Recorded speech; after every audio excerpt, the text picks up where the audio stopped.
இது வரைக்கும் gate kids சேனலை சப்ஸ்கிரைப் பண்ணாதீங்க, உடனே சப்ஸ்கிரைப் பண்ணுங்க. அப்படியே அந்த பெல் சிம்பளையும் பிரஸ் பண்ணுங்க. எங்களுக்கான சப்ஸ்கிரைப்.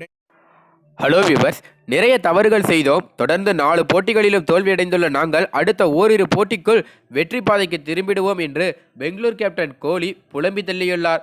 ஜெய்ப்பூரில் நேற்று நடைபெற்ற போட்டியில் ராஜஸ்தான் ராயல்ஸ் அணி பெங்களூரு ராயல் சேலஞ்சர்ஸ் அணியை எதிர்கொண்டு விளையாடியது.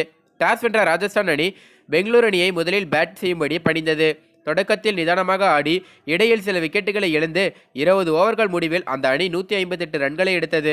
159 ரன்களை நோக்கி இறங்கிய ராஜஸ்தான் 20வது ஓவரில் வெற்றி இலக்கை எட்டி இந்த தொடரின் முதல் வெற்றியை பெற்றது. இந்த வெற்றியின் மூலம் ராஜஸ்தான் அணி புள்ளிப்பட்டியலில் 6வது இடத்திற்கு முன்னேறியது. இந்த போட்டியில் 3 விக்கெட் வீழ்த்திய ஸ்ரேயாஸ் கோபால் ஆட்டநாயகனாக தேர்வு செய்யப்பட்டார். விராட் கோலி தலைமையிலான பெங்களூரு அணி இதுவரை விளையாடிய 4 போட்டிகளிலும் தோல்வியை சந்தித்து புள்ளிப்பட்டியலில் கடைசி இடத்தில் உள்ளது.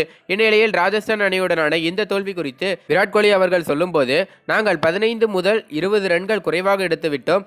மார்க்கஸ் ஸ்டோனிஸ் மற்றும் மொயின் அலி ஆகியோர் கடைசி கட்டத்தில் சிறப்பாக விளையாடி ஒரு நல்ல இலக்கை நிர்ணயிக்க கை கொடுத்தனர். ஆனால் இன்னும் 15 ரன்கள் கூடுதலாக எடுத்திருந்தால் போட்டி நிச்சயம் சவாலாக இருந்திருக்கும். களத்தில் நாங்கள் நிறைய தவறுகளை செய்தோம். தொடர்ந்து 4 போட்டிகளிலும் தோல்வி. அடுத்த ஓரிரு போட்டிக்குள் வெற்றி பாதைக்கு திரும்பிவிடுவோம் என்று நம்புகிறேன். இன்னும் 10 போட்டிகள் எங்களுக்கு உள்ளன. நிச்சயமாக அடுத்தடுத்த போட்டிகளில் சிறப்பாக விளையாடி வெற்றி பாதைக்கு திரும்புவோம் என்ற நம்பிக்கை உள்ளது என்றார்.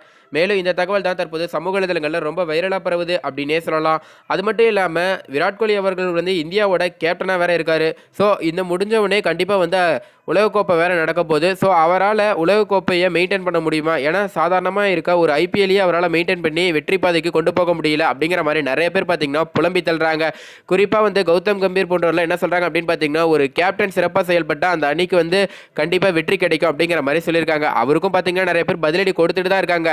இருந்தாலும் அது என்ன நேரமோ தெரில, விராட் கோலிக்கு ரொம்ப மோசமாக தான் இருக்குது அப்படின்னே சொல்லலாம். அது மட்டும் இல்லாமல் ஆர்சிபி ரசிகர்களும் பார்த்தீங்கன்னா ரொம்ப ஒரு சோகத்தில் இருக்காங்க அப்படின்னே சொல்லலாம். ஏன்னா இந்தியாவோட கேப்டனாக இருக்கார் கோலி அவர்களால் ஒரு நல்ல அணி, அதாவது அணியில் பார்த்தீங்கன்னா முக்கியமான வீரர்கள்லாம் நிறைய பேர் இருக்காங்க. ஏபி டிவிலியர்ஸ்லாம் ஒரு காலத்தில் நல்லா அற்புதமாக விளையாடிட்டு இருந்தார்.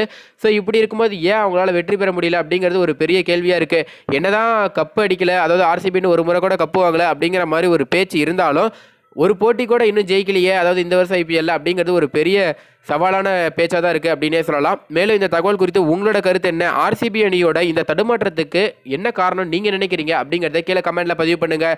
மேலும் இந்த தகவல் உங்களுக்கு பிடிச்சிருந்துச்சுன்னா மறக்காமல் லைக் பண்ணி ஷேர் பண்ணுங்கள். அதே போல் பல தகவலை தெரிஞ்சுக்கொள்ள நம்ம சேனலை உடனடியாக சப்ஸ்கிரைப் பண்ணுங்கள். தேங்க்யூ.